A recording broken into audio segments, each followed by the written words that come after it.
that if we have lending platforms that are outside either the securities perimeter or banking perimeter, that usually they get excess leverage and we have financial stability issues. These stable coins are acting almost like poker chips at the casino right now. So add to the Wild West analogy. I mean, we've got a lot of casinos here in the Wild West, and the poker chip is these stable coins, at the casino gaming tables. And so I think there's just a lot of kind of warning signs and flashing lights that we might have a spill in L3, and I'd rather get ahead of it.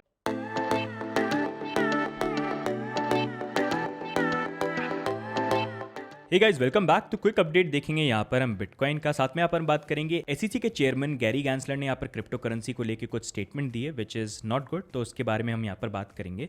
तो सबसे पहले bitcoin के बारे में हम बात करेंगे। तो बिटकॉइन की प्राइस यहाँ पर $40,400 से लेके $42,000 का जो एरिया यहाँ पर सपोर्ट बनाने की कोशिश कर रही है। एंड यहाँ पर एक पॉसिबिलिटी हो सकती है कि हमको यहाँ पर एक शॉर्ट बाउंस देखने को मिले, लेकिन वो जो बाउंस है वो यहाँ पर उसकी लिमिटेशन रिजेक्शन होने की बहुत ज़्यादा यहाँ पर बन जाती है। जहाँ पर एक एरिया अगर आप देखोगे वो $45,000 से लेके $47,000 का एरिया बन जाता है, क्योंकि जब एक ऐसा डंप देखने को मिलता है तो प्राइस हमेशा वेव के अंदर मूव करती है। तो वहाँ पर डंप आया है तो एक जंप यहाँ पर कहीं ना कहीं ड्यू है, लेकिन उसकी लिमिटेशन जो है 45 से $47,000 की बन जाती है, जहाँ पर काफ़ी हैवी रेजिस्टेंस भी हो गया है। सपोर्ट और रेजिस्टेंस वाइज तो आप देख ही सकते हो। साथ में यहाँ पर 20, 50, 200 डेली मूविंग एवरेजेस एक साथ यहाँ पर रेजिस्टेंस की तरह बन गए हैं। तो बहुत स्ट्रॉन्ग एरिया है, मतलब इसको ब्रेक करने की पॉसिबिलिटी बहुत कम हो जाती है अनलेस एंड अनटिल कोई बहुत ही पॉजिटिव न्यूज़ आए जो एकदम से प्राइस को यहाँ पर खतरनाक तरीके से ब्रेकआउट करके ऊपर की तरफ प्राइस यहाँ पर चले जाए। तो उसकी पॉसिबिलिटी बहुत कम है, हो जाए तो बहुत बढ़िया है, लेकिन ये एक लिमिटेशन अभी यहाँ पर बन जाती है प्राइस वाइज। अगर जंप भी आया तो यहाँ पर रिजेक्शन होने के चांसेस होते हैं। 45 से लेके $47,000 का एरिया बन जाता है। एंड जब वो चीज़ होती है देन वी नीड टू सी कि क्या प्राइस इसी लेवल पे फिर से आके बाउंस करती है या यहाँ पर कंसोलिडेशन करती है या इसको नीचे ब्रेक डाउन कर जाती है। क्योंकि अभी फ्रैंकली स्पीकिंग चार्ट्स के अंदर जिस तरह के मूवमेंट है it is not looking good. And अभी करंटली प्राइस ऐसे लेवल पे होल्ड कर रही है जो प्रीवियसली यहाँ पर बिटकॉइन की प्राइस ने 3 महीने इस एरिया पे स्पेंड किए हैं। तो अगर ये एरिया होल्ड नहीं करता है, बिटकॉइन की प्राइस को ऊपर ही रखे चाहे कितने यहाँ पर साइडवेज मूवमेंट हो, इट इज़ स्टिल फाइन। इसके नीचे हमको कोई वीकली कैंडल क्लोजिंग नहीं चाहिए।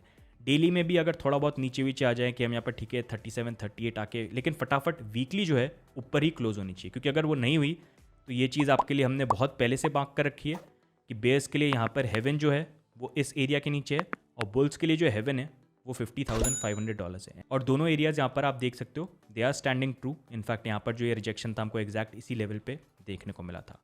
बाकी यहाँ पर अगर बिटकॉइन के बारे में बात करेंगे तो price movement has not been good. In fact ये जो भी रिजेक्शन आया it closely matches with older charts, specially यहाँ पर 2013 का, जहाँ पर सेम चीज़ हमको देखने को मिली थी। बिटकॉइन की प्राइस के अंदर एक डेड कैट बाउंस हमको देखने को मिला था जो यहाँ पर भी देखने को मिला। गोल्डन क्रॉस यहाँ पर हुआ था, गोल्डन क्रॉस यहाँ पर भी हुआ, एंड उसके बाद प्राइस के अंदर डंप जो अभी करंटली यहाँ पर चल रहा है। एंड जब ये डंप आया था उसके बाद भी थोड़ा सा एक बाउंस हमको देखने को मिला था। तो possibly one thing that can happen just for the reference, अगर ऐसे हम देख रहे हैं 100% उसको मत देखना कि थोड़ा सा यहाँ पर बाउंस और फिर further rejection, that is something that we'll need to see. But फिर भी यहाँ पर $40,400 के नीचे weekly candle closing will not be good. तो ये है अभी के लिए price movement which I am looking at. बाकी यहाँ पर अगर आप बिटकॉइन के अंदर लॉन्ग टर्म इन्वेस्टर हो तो आपको मैं बोलूँगा कि देखो ये छोटी मोटी जो वॉलेटिलिटी है ना, इसके ऊपर आप ध्यान मत दो। आप अगर लॉन्ग टर्म इन्वेस्टर हो, 3 से 4 साल का पर्सपेक्टिव रखो और डॉलर कॉस्ट एवरेज करो। जब भी आपको 15 से लेके 20% या 30% का करेक्शन देखने को मिलता है जो हर कुछ महीने में आता है, हर बार वैसे नए लोग सरप्राइज हो जाते हैं, आई डोंट नो व्हाई, लेकिन ये चीज़ आती है, ये अभी भी आई है और आने वाले महीनों में भी आपको देखने को मिलेगी। तो डॉलर कॉस्ट एवरेज करने के लिए अच्छा है अगर 3 से 4 साल का पर्सपेक्टिव आप रख सकते हो बेस्ड ऑन कितना आपका रिस्क एपेटाइट है यहाँ पर, और प्रोवाइडेड आप सारे रिस्क भी यहाँ पर इस मार्केट के अंडरस्टैंड करते हो।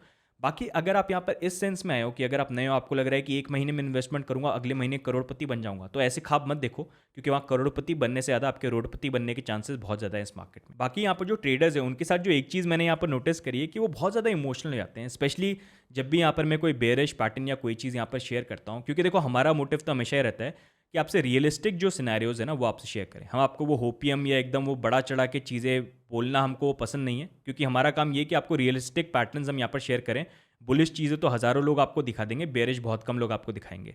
और ट्रेडर पर्सपेक्टिव से दोनों चीज़ें जानना बहुत ज़्यादा ज़रूरी है। जैसे ये वाला कंपैरिजन चार्ट है, इसको लेके कितने लोग अपसेट थे कि आपने कैसे ये पैटर्न के बारे में बात कर दिया, आप बेरिश हो, आप बिटकॉइन को डुबाना चाहते हो। लेकिन ट्रेडिंग पर्सपेक्टिव से एक बहुत बड़ी भूल जो आप कर रहे हो, आपको इमोशंस नहीं लगाने हैं।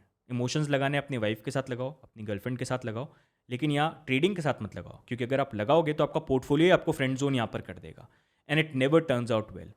तो ये चीज़ मैं इसलिए शेयर कर रहा हूँ बिकॉज ये चीज़ मैंने भी सीखी है, मैंने भी ये गलतियाँ करी है। मेरे को भी बुरा लगता था पहले, ऐसे बेरिश कैसे बोल दिया, ऐसे मैं बेरिश हो रहा हूँ, कोई बुलिश बोल दिया, ऐसे कैसे बोल दिया। बाद में समझ में आया कि ये इमोशंस कुछ काम के नहीं है, इसको लगाना है तो सही जगह पे लगाओ, क्योंकि ट्रेडिंग में उसका कोई यूज़ नहीं है। इनफैक्ट जो यूज़ करते हैं उनको वो उल्टा ही यहाँ पर पड़ जाता है।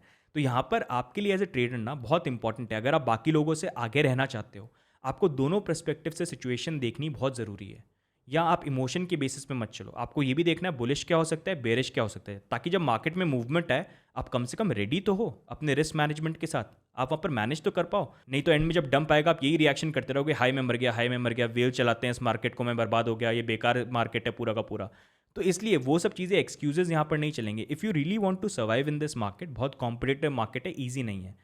आपको हमेशा यहाँ पर एज में रहना है, चीज़ों पे ध्यान दो, टीए सीखो, एफए सीखो, रिस्क मैनेजमेंट सीखो, और दोनों पर्सपेक्टिव को देखो। और सबसे इंपॉर्टेंट, इमोशंस मत लगाओ। इमोशन सबसे गलत चीज़ है अगर आप ट्रेडिंग में लगा रहे हो। एंड मैं इसलिए शेयर कर रहा हूँ मतलब बिकॉज आई कंसिडर, मतलब हम सब एक फैमिली है, हमारी कम्युनिटी नहीं है, हमारी ये फैमिली है। एंड इसलिए आई थॉट कि मैं आप लोगों से शेयर करूँ so that it helps you. आप मेरी तरह बलिदान नहीं दो जो मैंने गलतियाँ स्टार्टिंग में करी थी, लेकिन अगर आप नहीं सुनोगे इन सारी चीज़ों को तो कहीं ना कहीं आपको भी फिर बलिदान दे के सीखना तो पड़ेगा ये, लेकिन बलिदान दे के फिर आप सीख पाओगे। तो ये दोनों में कुछ बुराई नहीं है, मतलब it is up to you, but I thought I will say that. And उसी अकॉर्डिंग अभी जो प्राइस मूवमेंट है ना, इसमें मैंने आपसे पहले भी शेयर किया था, गोल्डन क्रॉस पे इतना आप ध्यान मत दो। काफ़ी लोगों ने क्रिटिसाइज़ किया गोल्डन क्रॉस के बारे में, आप कैसे बात नहीं कर रहे हो, आप डेड क्रॉस के बारे में मैं तो बात करी थी, इसके बारे में क्यों नहीं बात कर रहे हो, आप बायस्ड हो, आप बायस्ड हो। Now you guys can see what is happening here. And उसके बहुत इंपॉर्टेंट चीज़ें होती हैं, क्रॉस ओवर जो होते हैं ना, उसमें बहुत इंपॉर्टेंट पैरामीटर्स अलग भी होते हैं जो देखने बहुत ज़्यादा इंपॉर्टेंट है, and most people miss that, specially newbies. तो वही चीज़ शेयर करने की आपसे कोशिश करी थी। एंड उसी अकॉर्डिंग यहाँ पर जो भी एक करंट मूवमेंट चल रहा है ना, ये बहुत ज़्यादा मैच कर रहा है एक पुराने पैटर्न के साथ, which I would like to share. आप फिर से इमोशनल मत हो जाना कि आपने ऐसे कैसे बोल दिया। Look at it from a realistic perspective, ताकि आपको पता रहे। You have to be prepared for that ना, नहीं पता होने से तो बेटर ही है ना, और ये चीज़ें कहाँ मिलेंगी आपको, तो वही शेयर करने की कोशिश कर रहे हैं। तो उस अकॉर्डिंग अभी यहाँ पर जो ये मूवमेंट है, अगर आप क्रॉसओवर देखोगे ना, 20 नीचे आ रहा है, 50 ऊपर गया, 200 नीचे। अगर ये सेम पैटर्न आप देखोगे, ये सेम पैटर्न हमको पहले भी एक बार देखने को मिल चुका है। कब? तो ये सेम पैटर्न जो है हमको मार्च 2020 के अंदर भी देखने को मिला था, जहाँ पर आप देख सकते हो अभी जो करंट ये सिनारियो हो रहा है, सेम चीज़ यहाँ पर हो रही है। गोल्डन क्रॉस 20 ऊपर था, फिर डंप आया 20 नीचे की तरफ, सेम चीज़ यहाँ पर ही हो रही है। एंड प्रॉब्लम की बात ये थी कि ये टाइम ऐसा था जहाँ पर कोरोना डंप हमको देखने को मिला था, तो जब ये क्रॉस ओवर हुए थे उसके बाद एक मैसिव डंप आया था, लेकिन रिकवरी भी बहुत फास्ट हुई थी। तो वही देखना है कि क्या वो डंप जो थी, क्योंकि ये जो पूरा मूवमेंट है थोड़ा स्मॉल है कंपेयर टू दिस वन, तो उसके अकॉर्डिंग क्या यहाँ पर जो डंप है वो कंप्लीट हो चुका है इस लेवल पे, या अभी बाकी है। We'll get to know in coming days, but just for comparison I wanted to show it to you guys. बाकी लेट्स सी अभी बिटकॉइन की प्राइस के अंदर किस तरह का मूवमेंट आता है, स्पेशली अगर कोई बाउंस आता है तो यहाँ पर बिटकॉइन प्राइस $45,000 से लेकर $47,000 पे किस तरह का रिएक्शन देती है, एंड क्या वहाँ पर हमको रिजेक्शन जो है जब वो देखने को मिलता है वो किस लेवल का यहाँ पर आता है, या प्राइस हमको सरप्राइज करती है। We'll see, you let us know in the comments what do you think about this. बाकी यहाँ पर अगर हम बात करें ओवरऑल एसईसी को लेके यहाँ पर क्या चल रहा है, तो एसईसी को लेके काफ़ी सारी यहाँ पर न्यूज़ आई है। मतलब क्रिप्टो की जो रेगुलेशंस है ना, जो हम काफ़ी टाइम से आपको बात करें कि होगी धीरे धीरे वो एनफोर्स, एंड वो शॉर्ट टर्म के अंदर इम्पैक्ट कर सकती है, लेकिन लॉन्गर टर्म के अंदर इट इज़ गुड।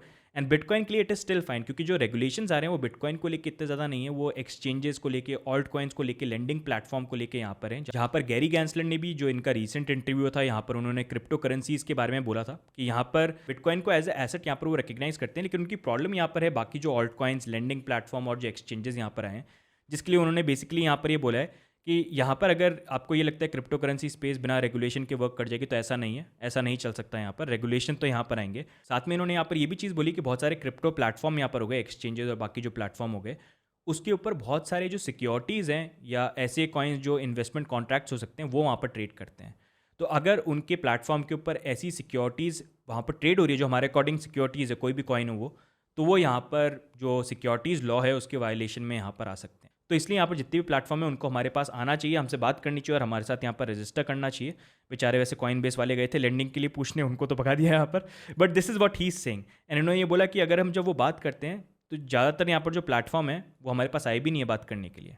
तो इसलिए यहाँ पर आने वाले टाइम पे मतलब ऐसी चीज़ रही तो इन्फोर्समेंट केसेस आने वाले टाइम पे देखने को मिल सकते हैं, जहाँ पर लेंडिंग प्लेटफॉर्म हो या ट्रेडिंग प्लेटफॉर्म हो उस पर हम कोई एक्शन ले सकते हैं। और जब वो होगा तो यहाँ पर जो लोग हैं उनके ऊपर काफ़ी नेगेटिव इम्पैक्ट यहाँ पर हो सकता है, यूएस के अंदर जो इन्वेस्टर हैं। तो इन्होंने बेसिकली इस स्टेटमेंट में यहाँ पर ये चीज़ बोली है, साथ में इन्होंने यहाँ पर ये बोला है कि फेडरल रिजर्व की यहाँ पर जो चेयरमैन है जेनेट येलन, वो यहाँ पर एक रिपोर्ट जो है क्रिप्टो करेंसीज को लेके उसको यहाँ पर प्रिपेयर कर रही है, जिसके बारे में रेगुलेशंस को लेके जो चीज़ें आने वाले टाइम पे शेयर करेंगे। हमने पहले शेयर कर रखा है, प्रेसिडेंट का एक ग्रुप बना है इस चीज़ के ऊपर, तो वो वर्क कर रहे हैं। तो लेट्स सी तो आने वाले महीनों में हमको क्या चीज़ें पता चलती हैं। साथ में यहाँ पर गैरी गैंसलर जो है, उन्होंने यहाँ पर स्टेबल कॉइन्स के अगेंस्ट में भी बोला कि स्टेबल कॉइन्स यहाँ पर पोकर चिप्स की तरह एक्ट कर रही हैं कसिनो के अंदर। तो उन्होंने यही बोला है कि बेसिकली वो भी थोड़ी सी कंसर्निंग चीज़ है, तो उसके ऊपर भी वो सिक्योरिटीज़ हो सकती हैं। तो बहुत सारी ऐसी चीज़ें, मतलब बिटकॉइन को लेके बाकी जो सारी चीज़ें हैं उसके ऊपर कुछ ना कुछ स्ट्रिक्ट रेगुलेशन जो है यहाँ पर आने वाले हैं। Now how it plays out, that is something we'll need to see. लेकिन एक जो और इम्पॉर्टेंट इंसिडेंट यहाँ पर रिसेंटली हुआ, मेननेट 2021 का एक इवेंट हो रहा था, क्रिप्टो करेंसी कॉन्फ्रेंस, जहाँ पर एक सिचुएशन ऐसी हुई जहाँ पर उनके वहाँ पर एक स्पीकर थे जो स्टेज पे जाने वाले थे वहाँ पर पैनल को ज्वाइन करने के लिए और वहाँ पर स्पीच वगैरह देने के लिए। तो वहाँ पर एसईसी जो थी उस इवेंट के अंदर आ गई, न्यूयॉर्क में हो रहा था ये इवेंट, और वहाँ पर आके इन्होंने सबीना जो है यहाँ पर एक स्पीकर को दे दिया। तो यहाँ पर जो रायन है, जो यहाँ पर सीईओ है मैसारी के, उन्होंने और इनका बेसिकली यहाँ पर ये ट्वीट था जो ये कंफर्म करता था कि ऐसा इंसिडेंट हुआ, जो काफ़ी लोगों ने ट्विटर में रिपोर्ट भी किया था कि ऐसा हो रहा है, बट कोई सोर्स नहीं था। लेकिन यहाँ पर तो जो मेन इवेंट जो मैसारी जिन्होंने ये इवेंट करवाया था उसके सीईओ ने ये चीज़ बोली है। So these kind of things are also happening, मतलब एसईसी अपनी तरफ से अब जो ये चीज़ें हैं इस तरह से कर रही हैं, तो you should get an idea कि रेगुलेशन वाइज मतलब SEC is not going to stay back, मतलब अपनी तरफ से बहुत सारी चीज़ें कर सकती हैं। जो ऑल्ट कॉइन्स को भी, मतलब वी हैव टू सी क्या चीज़ें होती हैं, क्रिप्टो एक्सचेंजेस को लेके क्या होता है, बिकॉज सब कुछ एकदम डार्क में अभी है और ये बोलते रहे कि ऐसा होगा वैसा होगा, लेकिन we have to see end में यहाँ पर होता क्या है और क्या चीज़ें टर्न आउट होती हैं।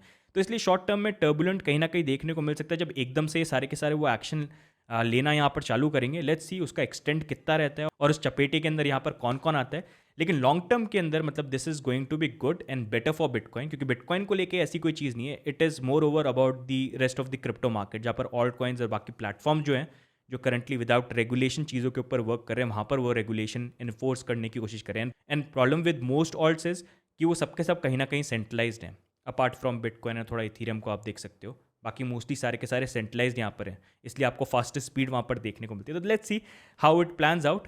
This is also something important which happened, I thought आपसे मैं यहाँ पर ये शेयर करूँगा। बाकी आपके क्या व्यू पॉइंट्स हैं आप कमेंट्स में डाल के जरूर बताना। तो गाइज आज के वीडियो में ओवरऑल यही अपडेट्स। अगर आपको आज का वीडियो अच्छा लगा और कुछ नया सीखने को मिला, वीडियो को लाइक करिए, सब्सक्राइब करिए, that is the only thing that keeps us motivated. And हमारे चैनल पे we always keep it real, फालतू फोमो नहीं, फालतू बकवास नहीं, जो रियलिस्टिक चीज़ें हैं चाहे अच्छी लगे बुरी लगे आपके सामने शेयर करते हैं, क्योंकि ये क्रिप्टो स्पेस है बड़ा हार्श, तो आपको शुगर कोटिंग जो है ना यहाँ पर आपको बचाएगी नहीं, आपको फंसाएगी। तो रियलिस्टिक चीज़ें जो है आपसे शेयर करेंगे। एंड आई होप आज जो चीज़ आपसे शेयर करी है, थोड़ा सा लंबा हो गया वीडियो लेकिन इंपॉर्टेंट था शेयर करना, उस चीज़ को आप समझो।